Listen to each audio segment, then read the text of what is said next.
كان يا مكان، في ليلة مظلمة وهادئة كانت قافلة تجارية كبيرة تتألف من 100 جمل تقيم في نزل بالصحراء الواسعة.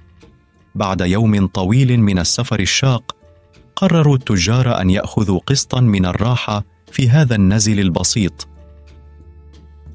قاموا بربط جمالهم بحبال وأوتاد قوية لتأمينها، لكنهم اكتشفوا بعد ذلك أن هناك جملا واحدا لم يتم ربطه بسبب فقدان حبل ووتد. بحلول منتصف الليل كانت جميع الحلول مغلقة، ولم يكن هناك طريقة للحصول على حبل أو وتد جديد. كان هذا الوضع يسبب قلقا كبيرا بين التجار، حيث كانوا يخشون أن يهرب الجمل في الظلام الدامس ويضيع في الصحراء الشاسعة. في تلك اللحظة قرروا الذهاب إلى مشرف النزل لإيقاظه وطلب مساعدته. كانوا في حالة من الاضطراب عندما أخبروه بما حدث.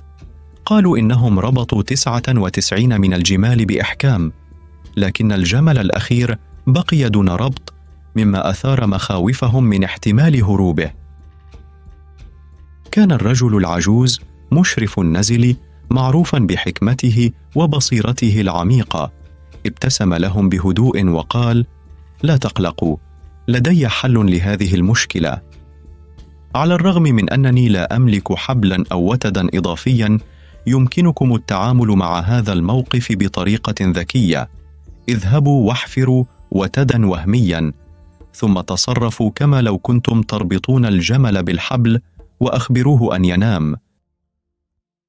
التجار رغم استغرابهم من نصيحته سألوا: هل أنت جاد؟ إذا كان لدينا حبل أو وتد لما جئنا إليك طلبا للمساعدة.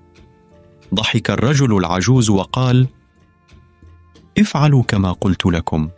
حتى في هذه الليلة المظلمة يمكن للبشر أن ينخدعوا بسهولة، فما بالك بالجمال؟ لم يكن أمام التجار خيار آخر سوى تجربة ما اقترحه الرجل العجوز. حفروا حفرة في الأرض وضربوا الأرض بالمطرقة، ثم تصرفوا كما لو كانوا يربطون الحبل حول عنق الجمل. ومن المدهش أن الجمل جلس وذهب للنوم بمجرد أن سمع صوت الحفر وطرق الوتد، وكأنه قد ربط فعليا. في صباح اليوم التالي استيقظ التجار بنشاط استعدادا لمواصلة رحلتهم. أزالوا الحبال والأوتاد من جميع الجمال، ونهضت الجمال جميعها باستثناء الجمل الذي لم يربط فعليا. حاولوا دفعه ليقف، لكنه لم يتحرك. اندهشوا من أن الجمل لم يستيقظ حتى في وضح النهار. ذهبوا إلى الرجل العجوز وأخبروه بالمشكلة، فقال لهم: هل قمتم بإزالة الوتد وفك الحبل؟ ضحكوا وقالوا: أي وتد وأي حبل؟ لا يوجد شيء من هذا القبيل. أجاب الرجل العجوز بحكمة: افعلوا كما فعلتم الليلة الماضية، فقد تصرفوا كما لو كنتم تزيلون الوتد وتفكون الحبل. بلا تردد عاد التجار إلى الجمل وأصدروا أصواتا كما لو كانوا يزيلون الوتد ويفكون الحبل غير المرئي. وفجأة نهض الجمل من مكانه مستعدا للانطلاق. اندهش التجار جميعا من هذه المعجزة الصغيرة، وعادوا إلى الرجل العجوز ليشكروه. قالوا له: أنت حقا حكيم وتفهم الجمال بشكل عميق. ابتسم الرجل العجوز وقال بتواضع: لم أجد الإجابة من خلال دراسة الجمال، بل من خلال فهم العقل البشري وسلوكه. إن العقل البشري يمكن أن يكون مقيدا بأوهام ومفاهيم خاطئة، وكيف يمكننا تحرير أنفسنا من تلك القيود بإدراك حقيقتها؟ في حياتنا اليومية نجد أنفسنا غالبا مقيدين بقيود غير موجودة، سواء كانت تلك القيود هي الخوف من الفشل، أو القيود الاجتماعية، أو القيود الذاتية التي نفرضها على أنفسنا. بمجرد أن ندرك أن تلك القيود غير حقيقية، يمكننا أن نتحرر ونحقق إمكاناتنا الكاملة. كما ترى في الحياة وفي حياتك، نجد أن الكثير منا مقيد بأوتاد وهمية وحبال غير موجودة.